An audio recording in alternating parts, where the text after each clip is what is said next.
This is Democracy Now!, democracynow.org, The War and Peace Report. I'm Amy Goodman with Juan Gonzalez.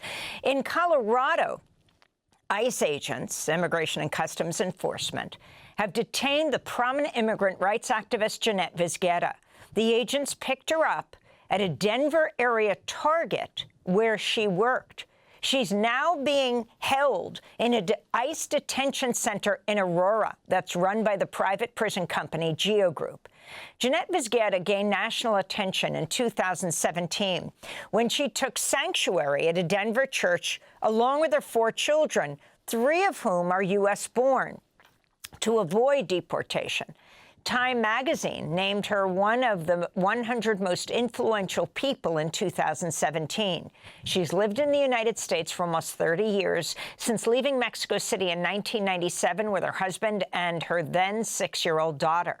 On Tuesday, her supporters gathered outside the ICE jail in the freezing rain where she's being held, and she called into the rally. Jeanette, te queremos tanto, tanto, tanto. Aquí estamos por ti. Thank you. I want you to know I'm not going to surrender. I'm going to keep fighting, and even if they remove me, I'm going to continue doing binational work, and they are not going to silence my voice. Okay, everybody, Jeanette is on the phone right now. What do we have to say to her? We love you, Jeanette. We're here for you. Free Jeanette. Estamos aquí. Contigo. Sé fuerte. Fuerza, Jeanette.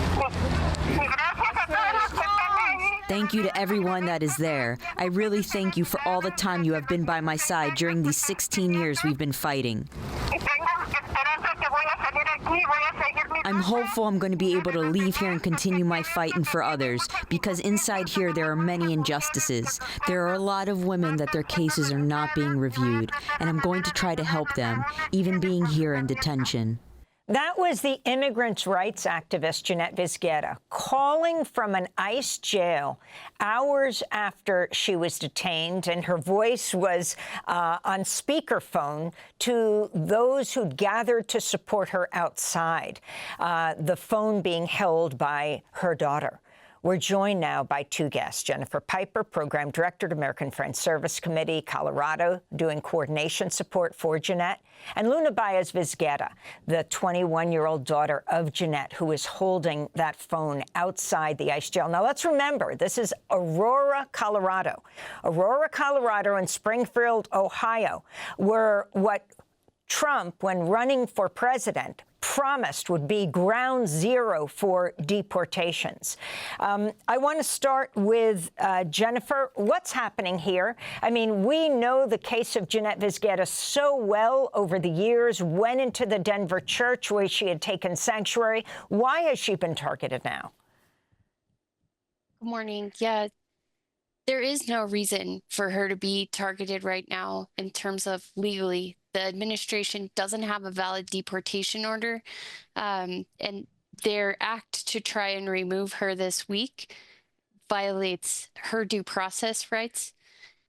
You know, in terms of any other reason why they might be targeting Jeanette, she's long been a leader since she arrived to the United States in 1997. She began union organizing. She joined an immigrant rights organization. She was the first person in the country, among the first, to make her deportation case public in 2009 and really expose the machinery and the cruelty of our deportation machine, which is vast in the United States. And no matter who the administration was, Jeanette has always stood and will continue to stand for justice and for dignity for all people. And do you think that she was targeted because of her advocacy?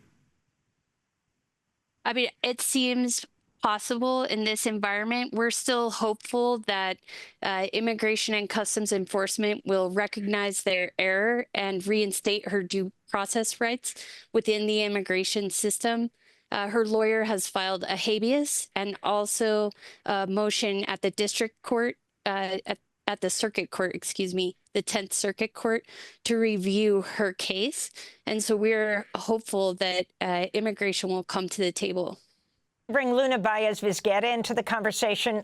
Luna, you're 21. I remember you years ago when we were covering Jeanette in the church. Now, you were standing outside yesterday in the freezing rain, holding up that cell phone so your mother could be heard. You have said that your mother had noticed unmarked vehicles following her for the past few days when she was leaving work and when she was on break. Can you talk about that and what your fears are right now? I mean, the mayor of Denver has called for her to be released. I would say in regards to kind of the unmarked vehicles, it's something that is very, very scary. It's something that she's always very vigilant because obviously in her circumstances, there's a lot to be worried about, especially just regarding documentation status. And it comes to find out that there were also some people without uniforms that were kind of watching her from inside the store, and that they were just waiting for her to go on break to be able to make their arrest. I want to go back to 2017 when I interviewed Jeanette Vizguerra inside the First Unitarian Society, the Church of Denver, where she had taken refuge. Are you prepared for ICE to come in at any time? Sí, tenemos un plan interno aquí en la iglesia y no solo en esta iglesia. Yes, we have an internal plan here at the church, and not only at this church, also at the church where Ingrid is, who is at the other church in Mountain View. She has been in sanctuary for over 3 months. Both churches are part of the Metro Denver Sanctuary Coalition, and each church has its own emergency plan. I am also prepared.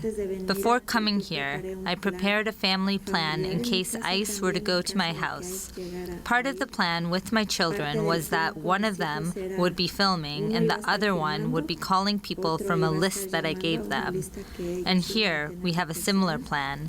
So I am prepared, and so are the people here. We hope that Donald Trump will respect these spaces. It would look wrong from a moral standpoint if he came after mothers who are just fighting for their families. So that's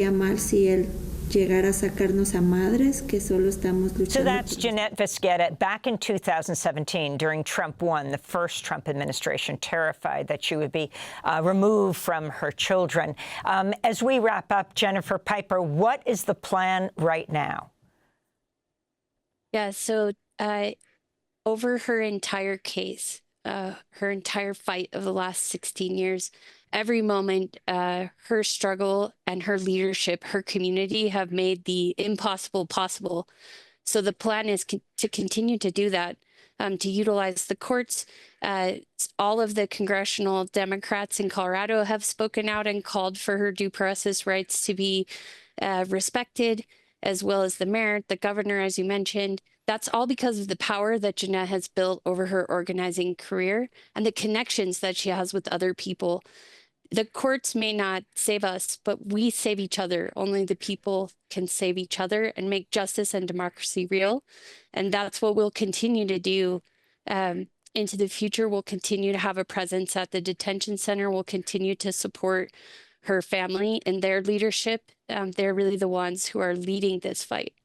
I want to thank you so much for being with us, Jennifer Piper, Program Director, American Friends Service Committee, Colorado, and Luna Báez Vizguerra, daughter of Jeanette Vizguerra. To see our interviews with Jeanette over the years, you can go to democracynow.org.